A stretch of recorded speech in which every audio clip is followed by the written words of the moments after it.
கர்த்தருடைய பரிசுத்தமான நாமம் மகிமைப்படுவதாக. ஆசீர்வாதமான ஒரு நல்ல காலவேளையிலேயும் அனுதினம் மன்னா என்கிற வேத தியானத்தினால் உங்களை சந்திப்பதில் மிகுந்த சந்தோஷம்.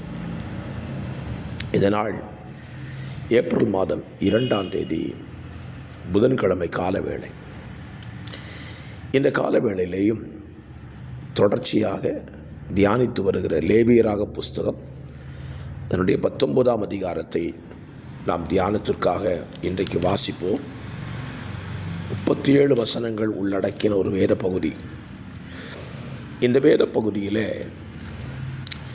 ஆண்டவர் இஸ்ரவேல் ஜனங்களோடு சொல்ல வேண்டிய வார்த்தைகளை ஆண்டவர் பேசுகிறதை இந்த அதிகாரத்திலே வாசிக்கலாம். இந்த அதிகாரத்தில் அடிக்கடி ஆண்டவர் சொல்லுகிற ஒரு வார்த்தை, நான் உங்கள் தேவனாகிய கர்த்தர் என்று திரும்ப திரும்ப இந்த அதிகாரத்தில் சொல்லிக் கொண்டு வருவதை நீங்கள் கவனிக்க முடியும். 10ஆம் வசனம், 12ஆம் வசனம், 14ஆம் வசனம், 16ஆம் வசனம், 18வது வசனம், அதே போல் 25வது வசனம், 30வது வசனம், 28வது வசனம், 32ஆம் வசனம், 34, 37, 36, 37 இப்படி இந்த வசனங்களிலெல்லாம் நான் உங்கள் தேவனாகிய கர்த்தர், நான் உங்கள் தேவனாகிய கர்த்தர் என்று சொல்லுவார். அப்படியானால் இந்த அதிகாரத்தில் நாம் கவனிக்க வேண்டிய ஒரு காரியம், நமக்கு தேவன் அவர்தான். அவர் சொல்கிறபடி தான் நம்ம செய்யணுமே தவிர நாம் சொல்கிறபடி அவர் செய்ய மாட்டார். காரணம், அவர் நம்முடைய தேவன்.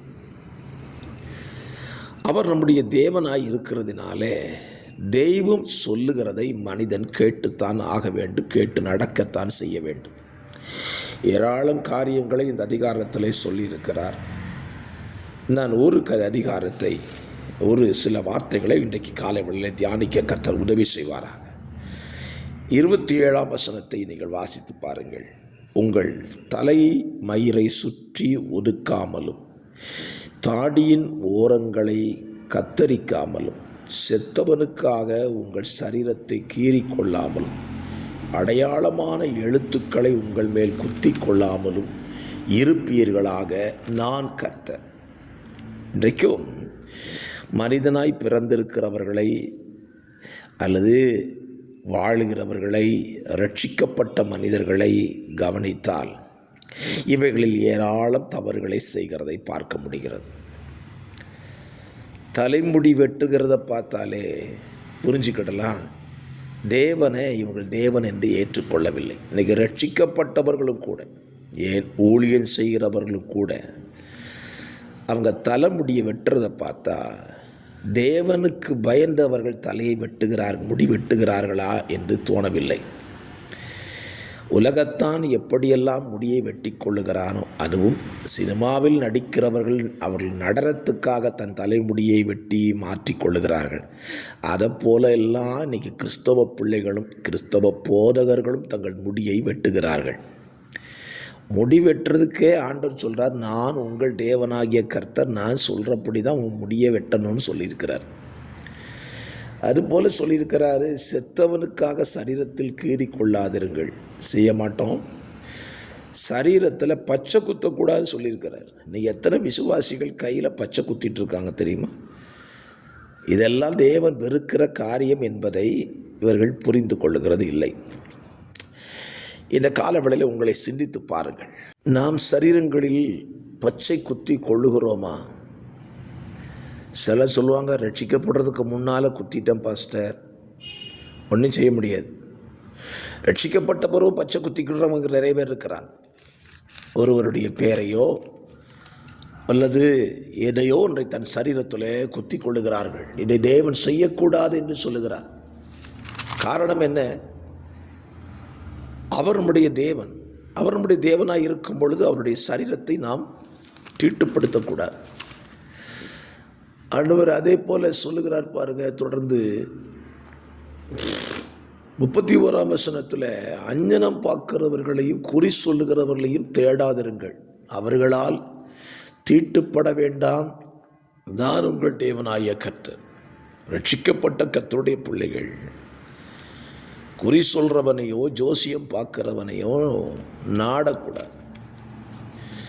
நீங்கள் ரட்சிக்கப்பட்டிருக்கிறேன் என்று சொல்லுகிறார்கள். ரட்சிக்கப்பட்டவர்கள் ஜாதகம் பார்த்து கொண்டு அலைகிறார்கள். பெண்ணை திருமணம் செய்யும் போது ஜாதகம் பார்க்கிறார்கள். வீடு கட்டச் சென்றால் வாஸ்து பார்க்கிறார்கள். ரட்சிக்கப்பட்டிருக்கிறோம் என்று சொல்லுவீர்களானால் நீங்கள் ஜாதகம் பார்க்கிறதோ ஜோசியம் கேட்பதோ குறி கேட்பதோ தவறு என்பதை தேவன் தெளிவாய் இந்த அதிகாரத்தில் சொல்லி வைத்திருக்கிறார். ஏன் அப்படின்னா, அவர் உங்கள் தேவன். அவர் உங்கள் நாட்களையும் உங்கள் சமயங்களையும் அறிந்து வைத்திருக்கிறார். 32ஆம் வசனத்தை கவனியுங்கள். நரைத்தவனுக்கு முன்பாக எழுந்து முதிர் வயதுள்ளவன் முகத்தை கனம் பண்ணி நான் உன் தேவனுக்கு பயப்படுவாயாக, நான் கர்த்தர். நரைத்தவனுக்கு முன்பாக எழுந்து நிற்கிற அனுபவம் இன்றைக்கு ஏராளமான பேருக்கு இல்லையே. முடி நரைச்சிட்டுன்னா அவனை கனவீனம் பண்ணுறாங்க. ஆண்டவர் சொல்கிறாரு, அவனுக்கு முன்னால் எழுந்து நில்லு. ஸ்தோத்திரம். ஊழியரை பார்த்தாலே பயபக்தி இல்லையே.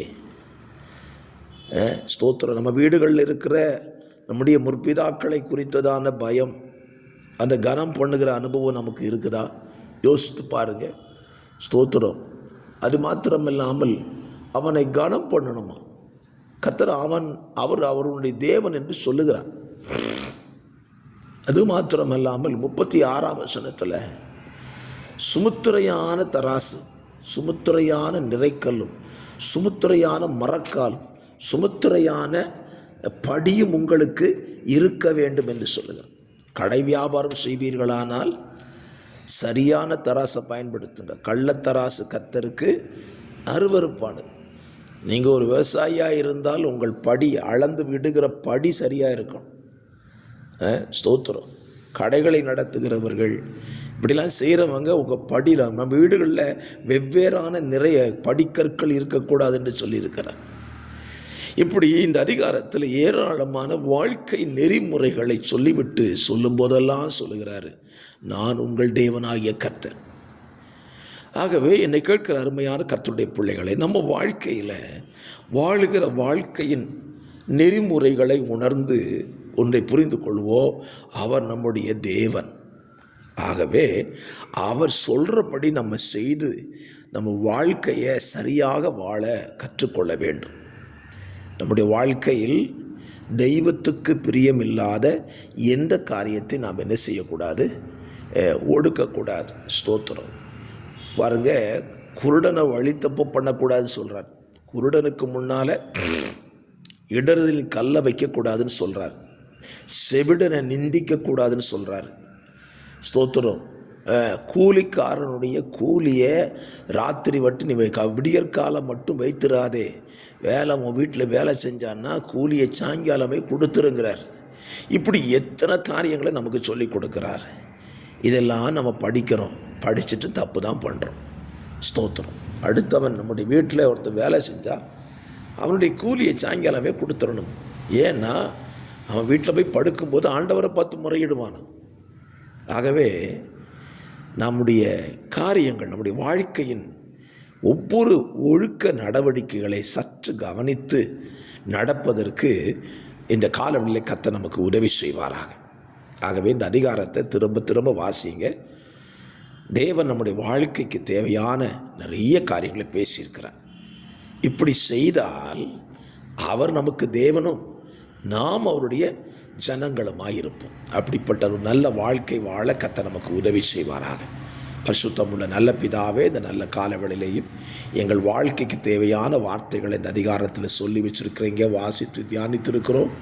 அதன்படி நடக்க எங்களுக்கு உதவி செய்யும். இயேசுவின் நாமத்தில் பிதாவே, ஆமேன், ஆமேன், ஆமேன்.